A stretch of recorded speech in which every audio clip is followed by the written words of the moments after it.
दोस्तों, हम सभी जानते हैं कि व्यक्ति का मन बहुत चंचल होता है।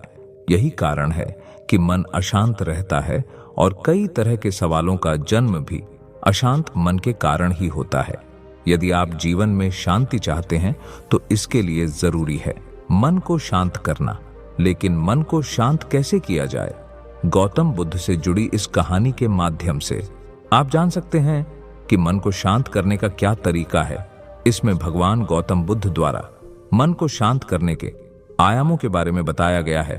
तो चलिए जानते हैं इस कहानी के माध्यम से कि मन को शांत कैसे किया जाए। एक बार एक लड़का गौतम बुद्ध के पास जाकर कहता है कि मेरे जीवन में बहुत अशांति है, कृपया करके आप मेरा मार्गदर्शन कीजिए जिससे कि मैं इस अशांति से छुटकारा पा सकूं। गौतम बुद्ध लड़के से जीवन की अशांति का कारण पूछते हैं। लड़का उत्तर देता है, अत्यधिक विचारों के कारण मेरे भीतर बहुत सारे विचार आते हैं जिससे मेरा मन अशांत रहता है। बुद्ध मुस्कुराते हुए कहते हैं, ऊपर आकाश की ओर देखो और बताओ कि तुम्हें सूर्य दिख रहा है। लड़का ऊपर देखता है और कहता है, धूप दिख रहा है। बुद्ध उनसे पूछते हैं कि अगर तुम लगातार धूप में खड़े रहोगे तब क्या होगा?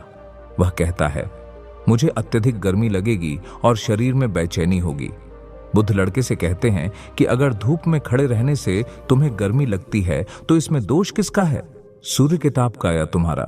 लड़का कुछ सोचने के बाद कहता है, इसका जवाब आप ही बताएं।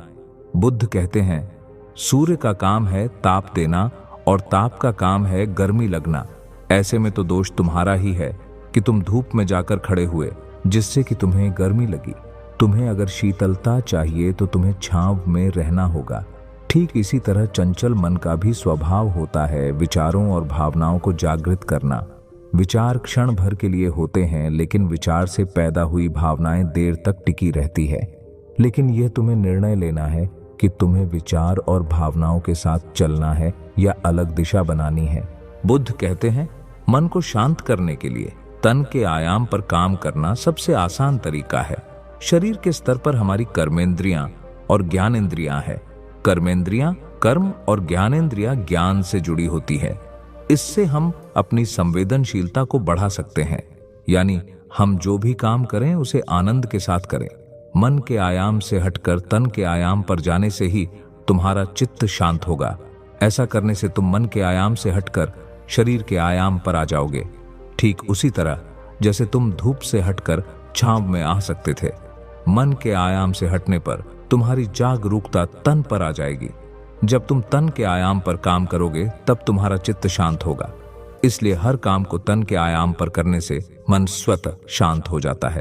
अपने मन के विचारों और भावनाओं को नहीं बल्कि सुर को सुनो। लड़का बुद्ध से कहता है, अपने भीतर के सुर को कैसे सुने? बुद्ध कहते हैं, किसी शांत स्थान पर रहकर जहां शांति हो तब अपनी आंखें बंद करो और मन के भीतर चल रहे शोर से हटकर भीतर के सुर को सुनने की कोशिश करो। सुर निरंतर चलता रहता है, लेकिन बाहर के शोर के कारण तुम अपने मन के भीतर चल रहे सुर को नहीं सुन पाते हो। जब तुम अपने दोनों कानों को अपने हाथों से बंद कर लोगे तभी मन के सुर को सुन पाओगे। इस तरह तुम मन की अशांति से दूर हो जाओगे और तुम्हारा मन शांत हो जाएगा।